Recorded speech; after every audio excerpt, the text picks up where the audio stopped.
कोविड-19 से भी घातक स्थिति के लिए रहें तैयार। यह साल भी बन जाएगा नई बीमारियों का साल। विशेषज्ञ दे रहे हैं नए रोगाणु के पैदा होने के संकेत। प्रकृति से बढ़ाई छेड़छाड़ तो कोविड-19 से भी हो सकती है घातक स्थिति। आइए वनडे मैटरम्स की इस खास पेशकश में जानने की कोशिश करते हैं कि क्या है यह नया खतरा और क्या कहते हैं विशेषज्ञ। कोविड-19 महामारी के खतरे में बीता 2020 जब खत्म हुआ तो कोरोना की वैक्सीन आने की खबर ने लोगों के मन में 2021 के लिए एक उम्मीद की किरण जगा दी थी। पर 2021 का अभी तक एक सप्ताह भी नहीं बीता है। इस बीच नए संक्रमण के फैलाव की खबरों ने दुनिया को डराना शुरू कर दिया है। भारत में जहां बर्ड फ्लू की चपेट में देश के कई राज्य आ चुके हैं, वहीं दुनिया में मंडरा रहा डिजीज एक्स का खतरा नए तरह का डर पैदा कर रहा है। विशेषज्ञों की तरफ से जिस तरह की बातें सामने आ रही हैं, उससे इसकी संवेदनशीलता को समझना बहुत अधिक कठिन नहीं है। डिजीज एक्स को बेहद खतरनाक बीमारी बताया जा रहा है, इसीलिए विशेषज्ञ एहतियात की चेतावनी दे रहे हैं। यह चेतावनी भी एक ऐसे शख्स की तरफ से आई है जिन्होंने इबोला वायरस की खोज में महत्वपूर्ण भूमिका निभाई थी। इनका नाम है प्रोफेसर जीन जैक्स मुयेम्बे तामफूम। अपनी चेतावनी में उन्होंने कहा है, आज हम ऐसी दुनिया में हैं जहां हर रोज नए रोगाणु सामने आ रहे हैं। हमें यह जानकर और मानकर नहीं चलना चाहिए कि कोविड-19 से ज़्यादा घातक कुछ भी नहीं हो सकता है। उनका कहना है कि नए तरह के रोगाणु कोविड से भी अधिक घातक हो सकते हैं। इसलिए ज़रूरी है कि सबसे पहले हमें प्रकृति के साथ की जा रही छेड़छाड़ को खत्म करना होगा। अगर छेड़छाड़ आगे बरकरार रही तो वह दिन बिल्कुल भी दूर नहीं है जब हमें इसका भारी नुकसान उठाना पड़ेगा।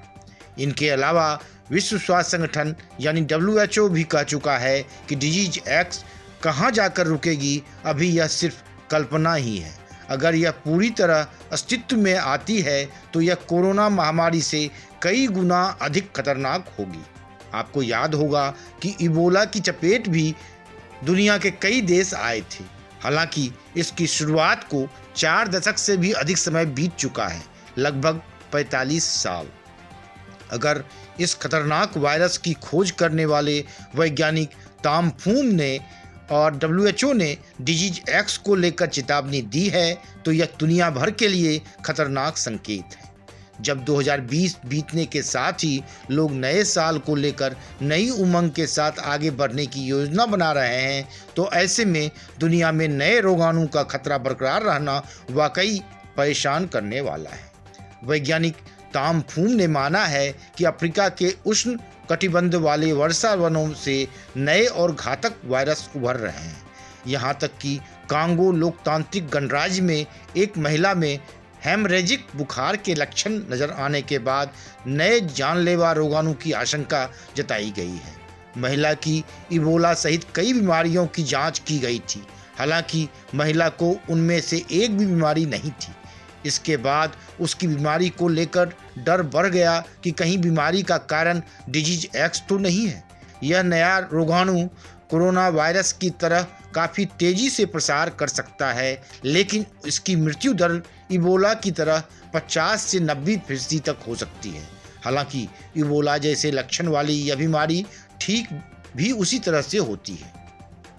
इतना ही नहीं, प्रोफेसर तामफूम ने कई जेनेटिक बीमारियों को लेकर भी चेताया है। दरअसल ये ऐसी बीमारियां हैं जो जानवर से मानव में आकर और भी खतरनाक हो सकती है। सभी जानते हैं कि कोविड-19 इन बीमारियों में से एक है। इसमें येलो फीवर और रेबीज भी शामिल है। उन्होंने कहा कि वायरस के लिए जानवर स्वाभाविक मेजबान होते हैं। कोविड-19 बीमारी चीन में चमगादड़ों से उत्पन्न हुई, जो धीरे धीरे पूरी दुनिया में फैल गई है। जहां तक प्रकृति को नुकसान पहुंचाने से पैदा होने वाले खतरों का सवाल है, उसको लेकर विशेषज्ञों ने बड़े पैमाने पर वनों की कटाई को जेनेटिक बीमारियों के प्रकोप के लिए जिम्मेदार ठहराया है। प्रोफेसर तामफूम ने कहा कि हमने प्रकृति के साथ इस तरह छेड़छाड़ शुरू कर दी है कि नए रोगाणु का खतरा यूं ही बना रहेगा, जो भविष्य में मानवता के लिए बड़ा खतरा साबित होगा। खतरों को लेकर उन्होंने स्वीकार किया है कि अगर नए रोगाणु का प्रसार तेजी से बढ़ा तो इसका नुकसान कोविड-19 से भी अधिक हो सकता है। प्रोफेसर ताम फुन किशासा में स्थित national institute of biomedical research के प्रमुख भी हैं। इसे अमेरिका के centre for disease control and prevention और WHO का भी समर्थन प्राप्त है। इसकी प्रयोगशालाएं इबोला जैसी घातक बीमारियों के नए प्रकोप के लिए दुनिया की शुरुआती चेतावनी प्रणाली है। उन्होंने कहा कि एक रोगाणु यदि अफ्रीका से निकलता है तो उसे पूरी दुनिया में फैलने में वक्त तो लगेगा, पर हमें उसका इंतजार नहीं करना चाहिए। ऐसे वायरस के बारे में जल्द पता लगाकर इससे लड़ने की नई रणनीति बनाई जानी चाहिए।